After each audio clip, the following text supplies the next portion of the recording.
I'm just going to start talking to the random people as they walk by and see if somebody wants to bite and talk to us. Well, yep, you're fishing for bites. So, pun.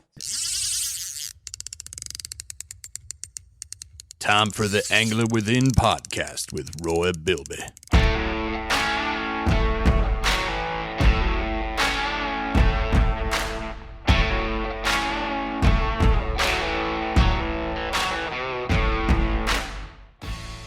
And here we are back where we started a year ago for our first Angler-versary. That means we're wrapping up the second year.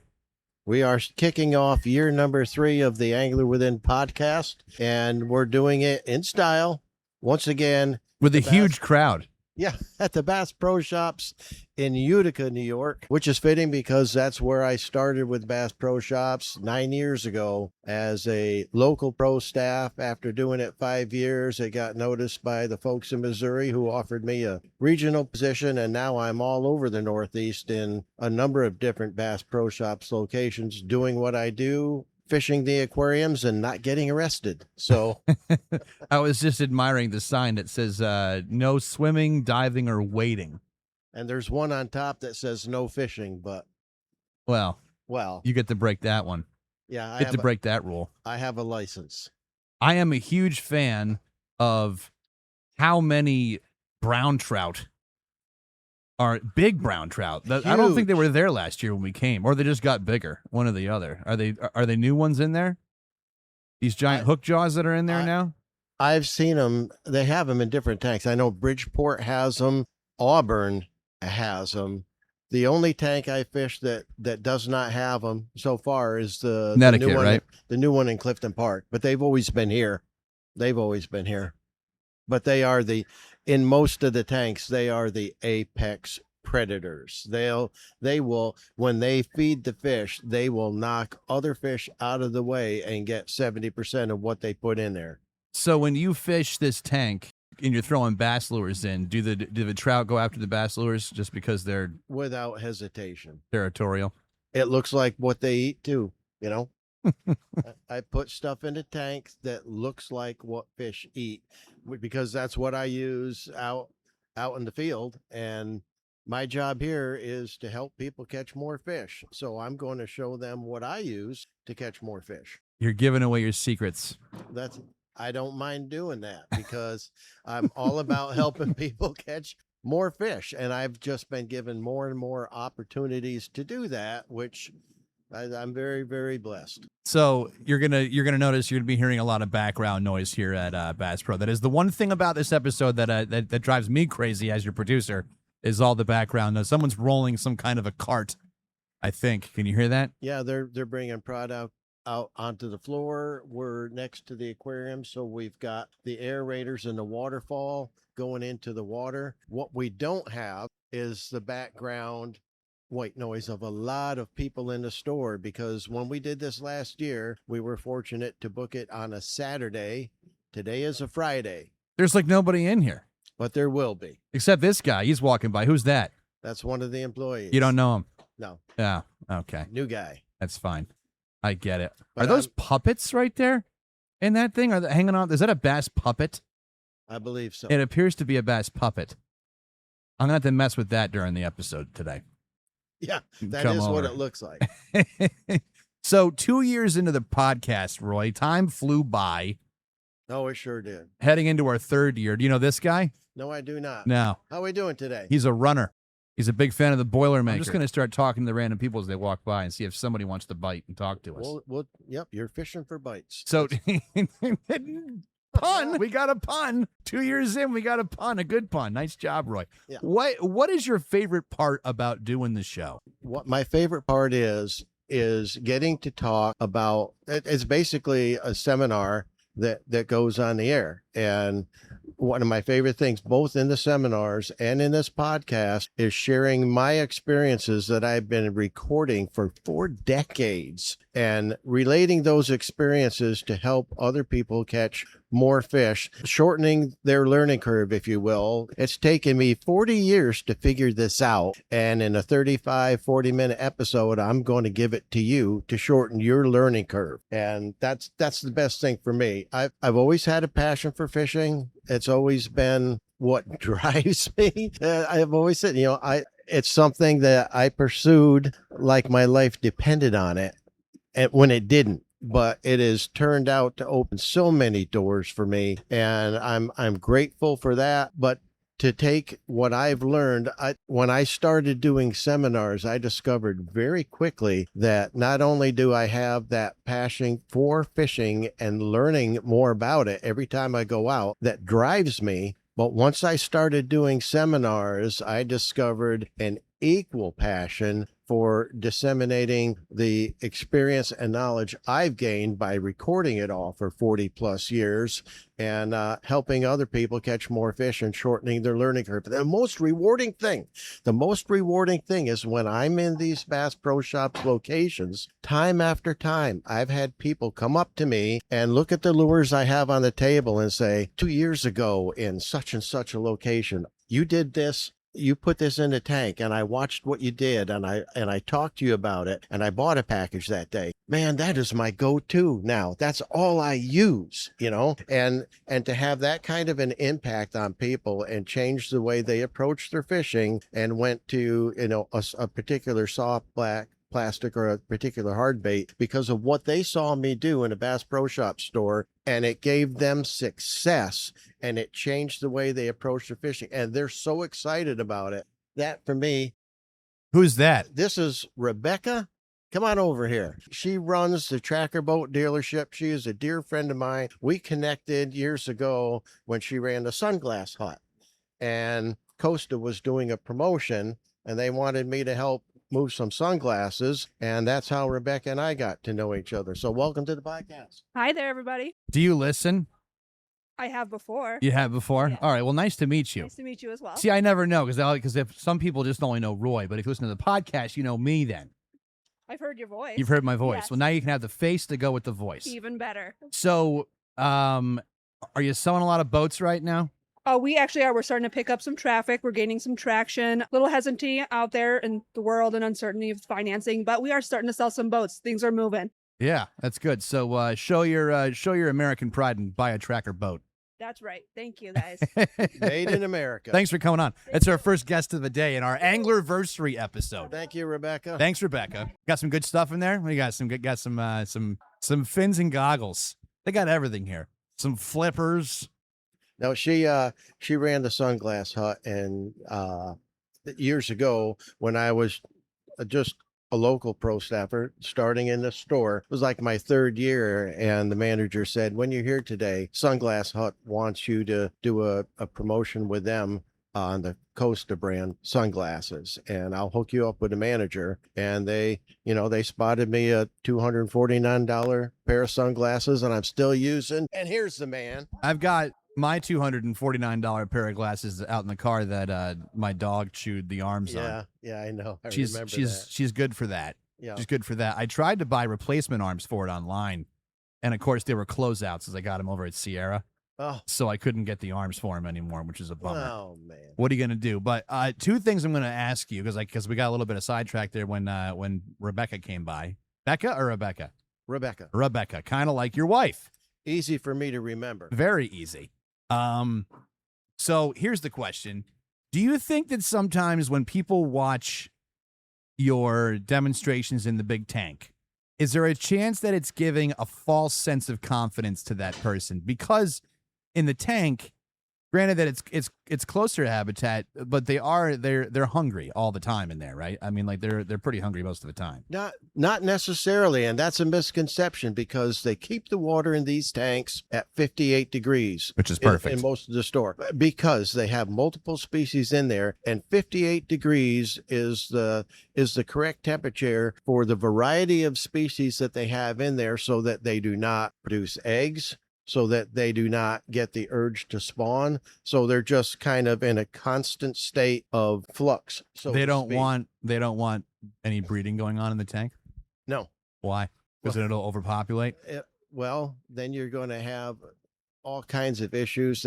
They have to keep the tanks treated with chemicals. Mm-hmm. Not sure what that would do to the eggs and to all that, but they can't have them spawning and reproducing, and it's a controlled environment. Mm-hmm.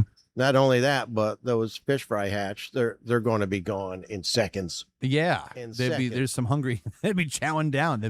I'm sure that the existing fish would be excited to have that fry. Bring this guy over. Who we got here? We got Rick. This is Rick Bach, well-known outdoor writer who wrote for Field and Stream, traveled the U.S. extensively, and has authored a book. You want to talk about your book and when it's coming out? Absolutely. Hi, Rick. Welcome to the show. Thanks for having me. Honored to be here. So the book that's coming out this June, it's going to be called The Road to Water. Or actually, it's hold on, let me get the title right here. Profiles of American Anglers. Oh, And it's basically is Roy in it? He is. Get out of here. So it's broken up into 20 chapters, and each chapter is an angler with some insightful or powerful, passionate story to share about some aspect of the sport. Roy's one of my favorite chapters, obviously, but it's coming from saltwater, freshwater, all across the country, and there's just some powerful stories about the sport in there. That's awesome. Yep. Wow, we got to have you on the show. Anytime. Roy, set that up. Yep. Yeah, absolutely. Do you listen to the podcast, Rick? Have you heard it? I've heard a few of them. Yep, Okay. Yep. What'd you think? Good stuff. Very insightful. And I mean, in terms of talking about how to target and catch fish, no better guy to talk to than Roy Philby right here. Yeah, no, for sure. You know, it's funny. I was going through my pictures from before I moved back, Roy, and I screenshotted so many pictures of you on Instagram just to show my friends vicariously through Roy these giant fish he was catching. I'm like, look at my buddy Roy, he catches these big fish all the time. Like, you know, he is certainly he's a household name.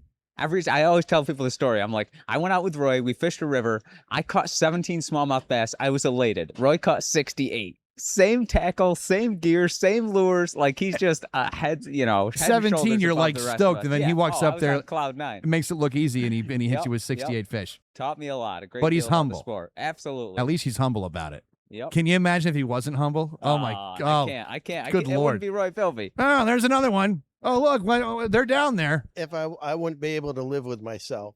Rick, nice to meet you, man. You're the Yeah, man, buddy. yeah. Come Good back to over see and ya. say hi to us. All right. So I met Rick when I first came in and was interviewed to be a pro staffer for the store, and I was stoked that day. I walked out of here on cloud nine. I got maybe 10 minutes from the store, and I pulled over. I had to call my son. I said, "You won't believe what just happened. I think I'm getting a sponsorship with Bass Pro Shops." He's like, "No way." And yeah, and but that was the beginning. But I met Rick Bach that day, and he was interested in starting his own outdoor magazine. And I told him my background and my history. He's like, "Man, you would be a great story for the first issue." Did he start it? Yeah, he did. It's the Road to Water magazine. That's the magazine. It's Road to Water. It's a digital magazine. You can get it online. He And- should do an expo on the podcast Yeah. for the magazine. Yeah. So we're gonna have to negotiate that when he gets back. I write him quarterly articles for it. Well, Seasonal stuff on different species. okay. So that got me into outdoor writing. But he's been an outdoor writer for years, and Field and Stream hired him to travel the U.S. and seek out anglers that have these unique specialties, like guys in Texas that go after these giant alligator gar, or people out in Colorado that fish the Snake River for the giant sturgeon, or a guy that up north who fishes for giant pike, but he exclusively does it with his own hand-tied flies, and he does it on a fly rod and catches 45-inch northerns and stuff like that. So these anglers that just have a special, their own unique corner of the fishing world Mm-hmm. that nobody else is really doing, and to write articles about him. He also was writing for the Bassmaster website for quite a while. Humble brag. Yeah. And we met the first day I was in the store, and we connected, and we fished together. I take him out once or twice a year. We're fortunate enough to connect and get on the water. And he was with me and wrote a story on me the year I broke 30,000. He was with me the day I broke 30,000. And that article. There you go. Some fly fishing stuff. Finally. That's good to see. Yeah. What's going on over in this section? Rick, come back here. When he gets, is he coming around? He heard What's hand Rick the mic? Yeah. What's up? Tell me what's now. If you have listened, you know that I'm the fly fisherman out of the two Yep. of us. What is going on over here? Why are the rods gone from there and less here and you guys aren't gonna ditch fly fishing, are you? They're kind of restructuring the fly department a little bit. We used to have guys that were much more into it. If you remember, have you shopped in the store much? Yeah. Okay, so you had Mike. Yep. A long time ago. Ralph before that, rest his soul, wonderful human being. We really don't have a dedicated fly guy, so we don't have the fly classes we used to have once a month where they taught tying. So we're moving stuff around a little bit. We still have a lot of inventory, but we're missing a lot of the people that love the sport just because we don't have that monthly tying class. And nobody wanted to bring it back? Yeah, I would love to see it come back. We need a fly expert, to be honest with you. Like I just give you a timeout sign? Yes. What was he timing you out for? That's John Montano. He is a legend. He's I think he was taking a break. That's what Bring the him. I segment's thought he was telling you to take a timeout. No, I was no, like, no. hold on. Yeah. I'm talking to this guy over here. And we used to have much more of a sort of passionate, devoted fly fishing following when we had those classes. And I still see those guys on a regular basis, but we don't get them in the store as much. So That's a bummer for me. Yeah. Because, I always beeline right back here to see what's going on, see what's doing with the fly tying department. But yeah. That's okay. It's tough. This was the main spot to go now. Obviously, I'm not going to go to Walmart for fly fishing gear. You can, but not the stuff that I want. That leaves Bass Pro, which now you guys are kind of like thinning out your fly tying stuff. And the small guys, the small shops are disappearing left and right. I remember when I grew up, we went to J.P. Ross's place in New York Mills there, and I loved that little shop. You walked in, there was the dog that greeted you. That place was awesome, right in the fitness center in New York Mills. That's gone. He still does a lot of stuff out of his home. Great guy, Jordan. But yeah, you're right. There's no fly shop to speak of around here. So if the big ups at Bass Pro are listening, don't give up on fly fishing. Absolutely not. And it's a growing sport. It is growing. Yeah. So it's just wild that.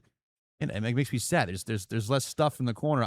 Last year I was excited because we were set up in the fly tying department or the fly fishing department. My dad down at the Myrtle Beach store. Okay. He opened that store. He was down there with them and he worked in the fly tying area. Oh, no kidding, really? And he actually he invented a fly that they sold in the store called the electric chicken. Okay. He invented that. I've heard of it. Yeah. So he tied that. That was a saltwater fly for down south. He never saw a single royalty from that fly. I want to say that he invented it. I think he did. He just said he tied it up. They said name it. He called it electric chicken, and that's where it ended up on the thing. He tied a bunch of them for the store. Yeah. So someone must have. So that's what I know about it. I was in my 20s. I still have my dad's pro staff patch at home. That's cool. 6 degrees of separation from Bass Pro. When we had Ralph in here, and we had a couple other guys that were dedicated, experienced fly fishermen, and they were older, they were retired, but they had the knowledge to tie, to teach classes, and really it would behoove us to have some experience like that again. Here's change it out. We need blue wing olives out. We need marsh drakes, whatever the case may be, to have that experience back here. Yeah. We just don't have it right now, but I'm hopeful. So it could come back then? I'm hopeful we get somebody in here who's passionate about it and we boost this department back up again. I'm going to have to chew on Justin's ear when he walks by and tell him he's approaching this all wrong. We need flies. Yep. Grab me For if you sure. need any more input. All right, you got it. Sorry, you ran by. I want to know what was going on. I feel like I'm in a morgue. I didn't fly fishing morgue. I didn't know anything about that backstory on your dad. Yeah. You never shared that with me. I thought I sent you the picture of the patch he had. I didn't? Nope. Oh yeah. Yeah. Well, that was the thing. That's a little background on JD that I never knew about. So yes, you learned something. There you go. I'm dropping an Easter egg in the second Angler-versary episode. There you go. Never know what you're going to learn listening to this podcast or recording it. So let's go into Well, I want to finish. Oh wait, sorry. We got off subject with Rick walking by again on this. The temperature in the tanks being 58 degrees. Got to remember that all those fish in there are cold-blooded, so their body temperature, their metabolism is 58 degrees. So no, they are not hungry all the time. They consume and digest when they feed them only 3 times a week, and it takes them that long in between to digest and process all that because the water temperature is 58 degrees. So that's what they do. We're gonna be famous. We just had our picture taken. So behind my house, there's no more ice. Not only is there no more ice, that water was as high as I've ever seen it. It came up into my backyard this time Oh, wow. during the snow melt. Yep. And, you know, it's cold, but there's no more ice. Hello. All right. How are you? Who's that? Somebody I haven't seen before. You haven't seen her before. New All right. employee. Got it. With the water high and probably my guess 35 to 37 degrees, I would think, out there right now. If it's that warm. because Ish. It's being fed by snow melt and runoff. Is the move still to go after the wintering holes right now? Oh, yeah. Oh, yeah. Speaking strictly smallmouth, absolutely, because they're going to be there until the water temperature comes up into the mid 40s and starts nudging them out of those deeper holes. So that's going to be happening soon. Yeah, with the forecast and the weather we got coming, yes. I mean, we had 3-4 days where it was It was kissing 70. I mean, Yeah. it was. well, yesterday, 2 days ago, I was in my truck and just driving down the highway and it hit 79. It was sunny. It felt like, late April, early May. But then get up this morning and I got 17 degrees, Yeah. back to, I mean, March is such an up and down month, but we got 4 good days of that way above normal temp warm up and a lot of sun. And now we've got some rain in the forecast and the combination, and we had 40 mile an hour winds out of the south. So the combination of the sun when we have it, the rain when we have it, and that wind, that is like acid on this ice. Plus you've got rain and runoff charging in, eroding the edges. Pretty soon that ice is going to be a mass that's floating around, and we get that wind and that sun and the warm temps. It's going to honeycomb the ice, and we're going to get a windy day, and it's just going to roll it off the lake. And then it's open water, Yeah. muddy, cold, open water. But open nonetheless. But you know me, I'm going to be out there. I'm going to be out there dressed in winter clothes, probably in a John boat, because that's what I'm going to get on the water early with, because my other boats are still in winter mode. Except for your kayak. Except for my kayak, which I do have. Thank you for bringing that up. I'm going to cry about mine for a minute. So I think I told you that the battery for the Torpedo motor Yes. had crapped out, and I did finally get a call into customer service. Oh, went good. over the model number on it, did the whole thing, and it's an older generation. Of course. One cell. It's all one piece inside the like casing. Hard to find. And the good news is that I didn't break it. Right. The bad news is it can't be fixed Can it be replaced? for $1,200 Holy cow. for a You're battery. kidding me. $1,200 for a battery. I'm thinking I'm probably gonna stick to the. You don't want to come on? Come on. We're gonna hassle you every time you walk by. There's people walking by. Yeah, there are. that are looking at us, and we're handing them the mic, and they're going, no. I know you had her blushing that time. Yeah. So the motor. $1,200 $1,200, which says that most of the motor package is in the battery. is in the battery. So what do you think I should do? Should I stick to the pedal, ditch the motor, sell the motor, and get a newer setup for it, a different motor? But now that my knee is working right, Yeah. I don't necessarily need the motor. Like the motor was just to get me around while I was injured. That's why I bought that. So Right, but it's still a cool thing. it is a very cool thing. Boy, you can motor with that thing. Yeah. I was impressed. So what am I supposed to do? What's the move on that? What would you do if you were me? Buy another battery? I would. Or sell the motor and the throttle and then dump that money into a new setup to put on the back of the kayak? That would make the most sense. You think? Especially if you could get a good deal on something. Yeah. It just to have it as a backup. I mean, the pedal drive that's pretty awesome. You could book, And with I that, can too. boogie pretty good in that one too. Yes, Yeah, you can. Yeah, it moves. A lot faster than paddling, which is what I'm relegated to. Well, that was again My choice. your choice. My choice. Your choice. I blame myself. You were looking to save a dime, Yeah. and you did, but now you're not going to save your arms. But that's okay, because I'm probably only going to use it for the Crumhorn Classic. Once a year. You got that to use once a year. But the thing is, I made it my own, and it's You're probably going to let Honor use it, I bet. oh yeah. He'll get out and ding around in that. Oh, he'd love it. Keep him out of your hair when you're out fishing. No, I want to keep him in my hair when I'm out fishing. What little I have. He loves it. He absolutely loves it. And he was asking about ice fishing this year. So For this time of year, water is up, water is cold.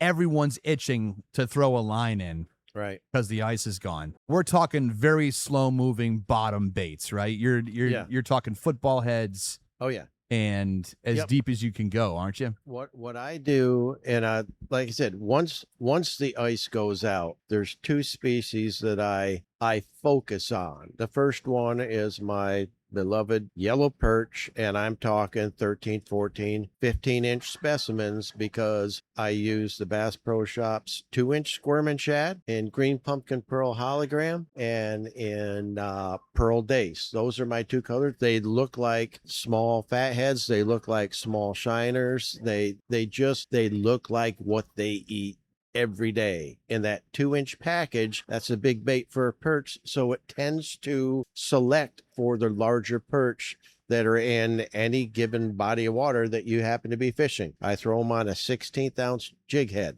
ball head jig. It's that simple. And I let it run right to the bottom and do little short lifts and drops, sometimes even a drag. Sometimes I let it sit for 10 seconds before I do a subtle lift. It all goes to how cold the water is. If it's warming or if we've had a cold front and it's cooling off, I adjust my presentations and I let the fish tell me what they want. I pay attention to how I'm getting strikes, how I'm moving it when I'm getting strikes, how deep they have it in their mouth. And that helps you dial in exactly what to do to continue catching them throughout the day. And I look for the clearest water I can find. Now I know lakes that have rivers running into them that are fed heavily by rivers, like your lake. They're going to be muddy and way off color, but the fish are used to that. It happens every year at different times of the year. It's it's something that they have just learned to adapt to, and it doesn't really mess them up. I'll use the same lures.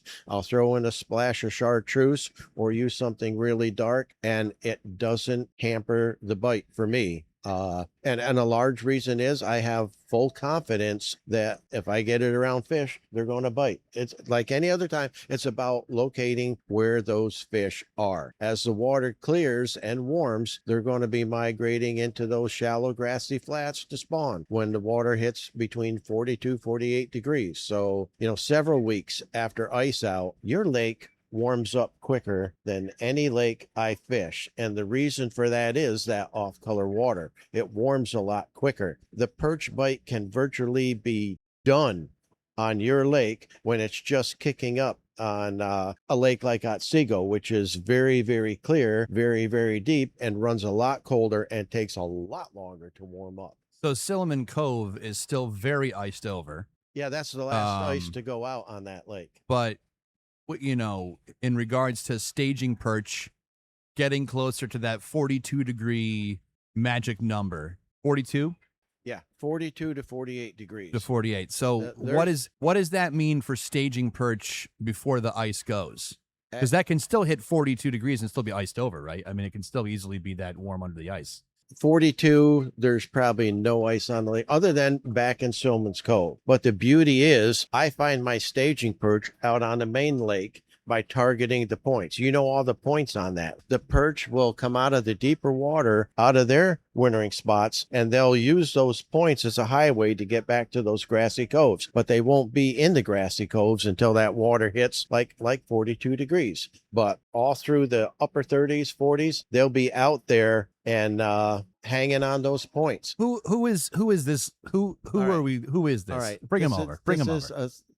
We get to talk to please. you. Yes, that's what this is all about. And don't go anywhere. Come on over too. This is Samantha. She is one of the bigwigs around here, but she is one of the people I first connected with when I came in the store, when her boys were very, very young and sat in on one of my seminars. And then she was driving them to go fishing, and they were sharpening hooks in the back seat of the car. See? So they learn, but there's a proper time and place. So I'm Not the back of the car. Okay. She doesn't have time. Okay. Yep. Wait, are you taking her to? What do you have, a meeting or something going on? She's taking you with. Who is this? Do you know her? Come on over. Say hello. Do you listen to the podcast? You don't. Who are you? Hello. Hi. I'm Heather. Hi, Heather. Welcome to the Angler Within podcast with Roy Bilby. His name's on it. Mine's not. I'm just a producer. What do you do, Heather? I am the club field operations partner for the Great Lakes. You're the club field operations partner for the Great Lakes. So you are in charge of making sure that everybody applies for the credit cards and gets free stuff. Basically, I am in charge of making sure my 21 stores, soon to be 22, are in compliance, operating, and making sure club is a top priority. So you travel around. Every week. Do you live here in Utica, or are you somewhere else? I live about 30 minutes away. Nice. So do you fish? I'm starting up again, yeah.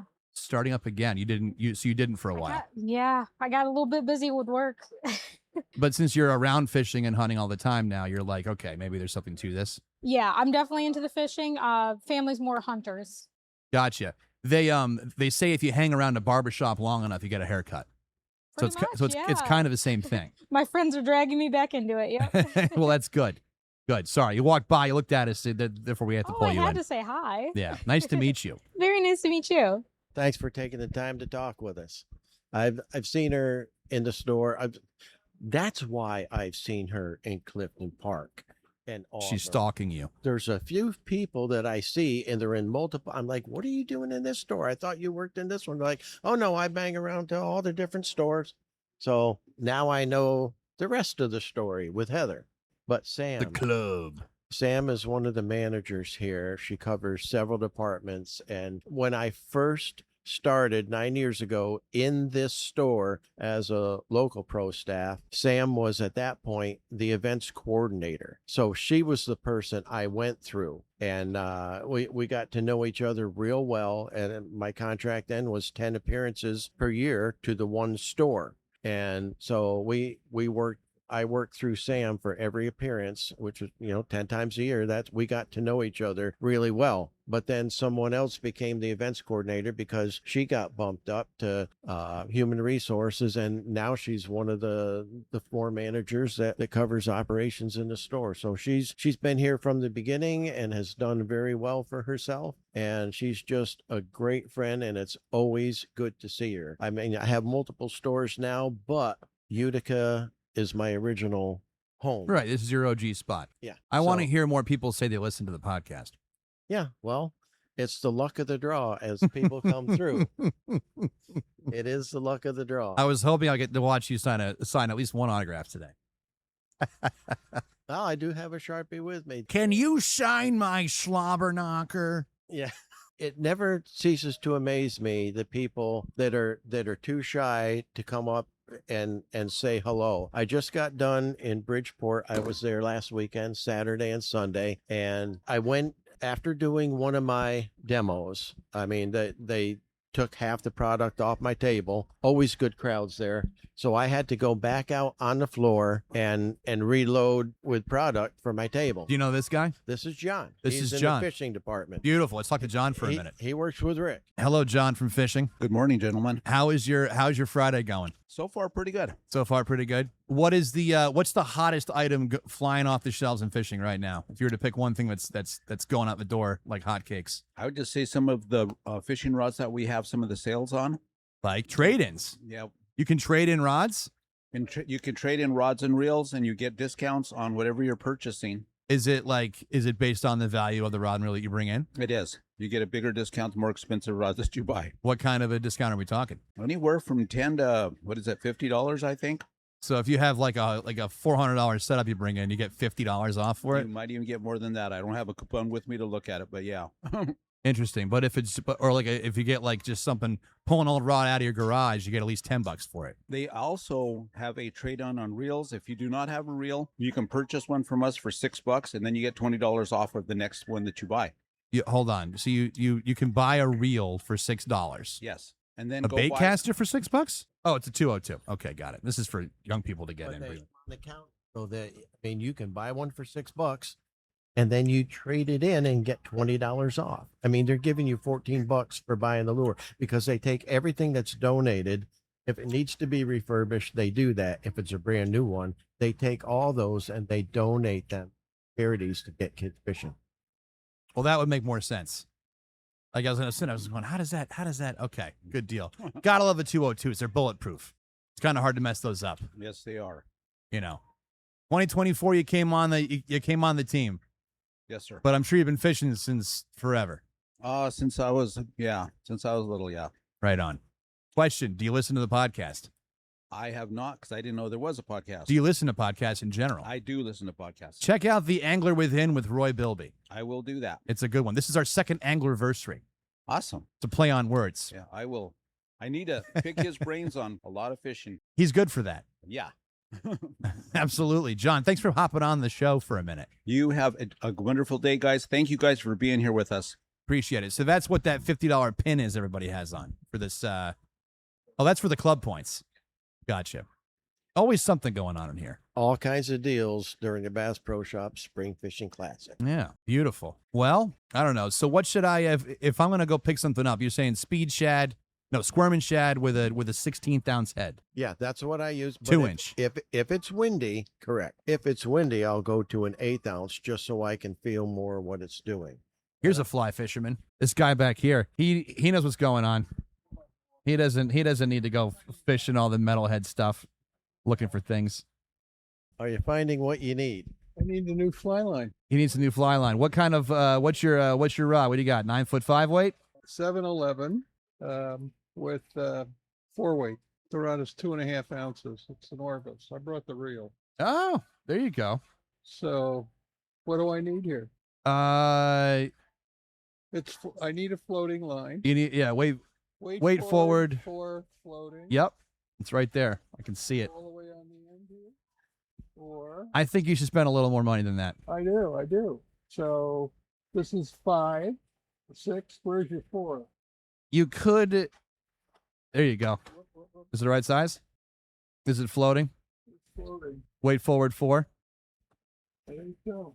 Perfect. You gonna have them spool it up for you? You gonna do it yourself? They will spool it up for you. Wait forward 4 floating. This will do it.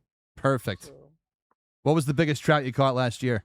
probably 17 inches. Nice. Brown trout or rainbow? Rainbow. Nice. I haven't caught a brown trout in a long time. Where do I go? Delaware County. Catch yourself a monster. Really, you can go anywhere. I don't know. Do you live nearby here? Oriskany Creek, I think, has got browns in it. I believe. I could be wrong, but it could be. Were you on the surface or were you throwing a woolly bugger to get that 17? No, I got on a streamer. Nice. Love it. So we do a podcast. He's a bass fisherman. I'm a fly fisherman, but but in the summertime I fish for bass, but I identify as a fly fisherman. So you and I connect. He's all about bass. In fact, I met a guy yesterday. I'm the odd man out right here, Who right now. who fishes Canandaigua, who knew you. He's the charter partner for the troop out of Fultonham. Old gentleman. But he knew me. He knew you. And What's you know his what he name? said? You know what he said? He fishes for bass. That's what he said. He was telling me all about, and Obviously maybe a trout guy. maybe you're aware of this, but are you aware of in Canandaigua, there's a hump. The water's 30 feet deep, and then it humps off to 15 for about the length of a house. Oh, there's A couple of those out there? yeah, and there's a sunken island, which is much. It's bigger probably than the a sunken house. island he's talking about. No, that's as big as the island that you see, and it comes up within 6 feet of the surface. Okay. But it drops off, 25 foot on one side, 35 on another, and the fish I fish for hang on the top at night, and then they hang on the sides during the day. Yep.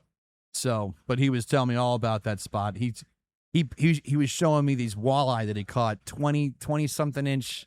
27 was one of them, and then another one that was like gigantic. And then he showed me a couple of real nice smallmouth that he got too. I've caught two walleye over 7 pounds out of that lake. Yeah.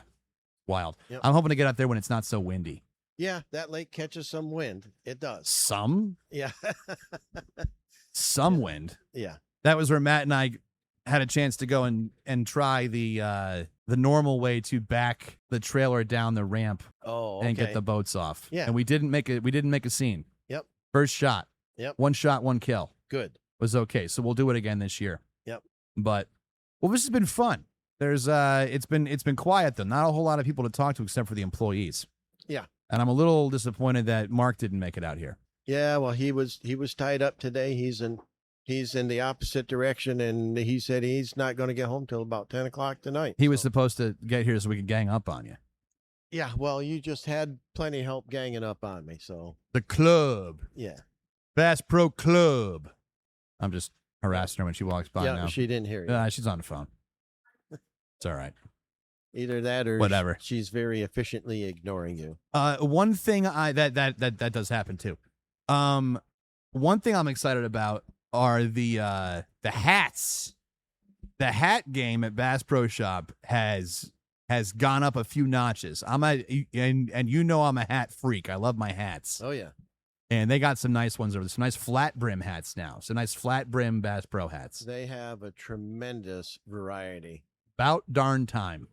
Yeah, So- they're all running by us. Is it time for their 11 o'clock staff meeting? It must be. Everyone's walking by. I guess it's probably our sign to get out of here. Everyone's coming up to see the tank. This is like the number one spot everyone comes to look at. Whether you're here for a pair of sneakers or socks or a dog toy, everybody walks up to the tank. Everybody walks up and checks out the fish in the tank because it is a draw. It's a huge draw. And the tanks are always well done. They're full of fish, and everybody likes to see that. So, and I like a good crowd on the floor when I'm up there. So You'll have a good crowd today at some point. You'll draw them in, I'm sure. in Bridgeport, I mean, the store was like this. It was more employees than anything else. But when they announced there was going to be a tank demo, people came out of the woodwork and the floor was full. I'm like, where were all these people 2 minutes ago? You know? So it always, I've got a good system developed with all the stores from doing it this long. I coordinate with them and they'll announce it over the store PA system 5 minutes before I go up, and that people start filtering back there, and then I go up and use my PA, and it draws even more people in. So by the time I'm done, the floor is full of people and they're standing by my table, and I can come down and show them the products I used in the tank, how I rig them. And it's a tremendous tool that we use so I can help move a lot of product. But again, I'm only putting stuff in the tank that I believe in and that I know people will catch fish on, because it's all about helping people catch more fish. I refuse to be a snake oil salesman. I'm only going to put products in the tank that I catch fish on, and I'm confident other people can catch fish on. And the proof's in the pudding. Like I said, I've had so many people come up to me over the years now that I've been doing this and saying, I saw you years ago doing this, and it is my go-to. I've had people in seminars raise their hand and say, you showed me this bait at such and such store, and that's when the bite gets hard, that's our go-to, and we call it the bilby bait, which I can't take credit for creating it, but I'll take all the credit for teaching people how effective it is and helping them catch more fish. And then they spread the word. And the bottom line is, yes, we're moving more product, but more people are catching more fish. And that's what's important to me. That's my job. Sweet. Love it. So let's launch season 3 of the Angler Within. Hang on for the ride. Yeah, we're going to have, we'll be even more Angler Within this year. We'll be even more on the ball. We're going to have a lot more interviews coming up. As you just saw, we talked to Rick Bach. We'll get him on as soon as we can. Get a little cross promotion going. He can push his book, and we'll push his book, and he can push our podcast. There we go. It's perfect. Yeah, he'd be a great one to have on. And I got another guy that I want to talk to you about to bring on, who's got a startup company, One More Cast. He'd be a great guy to have on to talk about launching his product. He's doing extremely well right out the gate. And they are superior superior products, hats that you're into, and all kinds of fishing apparel. And it is the quality of the components. I'm telling you, it sets them apart. Once I looked at the product, I was so blown away by the quality. And I've been telling people I'm not sponsored by them. I just am super, super impressed with the quality of their products. So I would like to get him on, and he's a local guy. Yeah. But he's got a great company. Good things are happening for them, and it'll help him to get the word out about his products too, because people need to see these products. They're top shelf. And while you're seeing those products, see Roy's Instagram, all lowercase, Roy Bilby, and slide into his DMs. Someone's over there checking out your table right now, seeing what's doing. I got it loaded. He's in the products. Bills Mafia. He's got a Yeah. Bills Mafia hat on. Yeah. That guy, he's walking away now. He's like, great, they're talking about me. Yeah. Come on, hun. Let's get out of here. Get out of riffraff in the corner with their little radio show. But we will do again our level best year number 3 as we launch the Angler Within podcast for our 3rd year of helping everyone who listens tap into their Angler Within. Giddy up.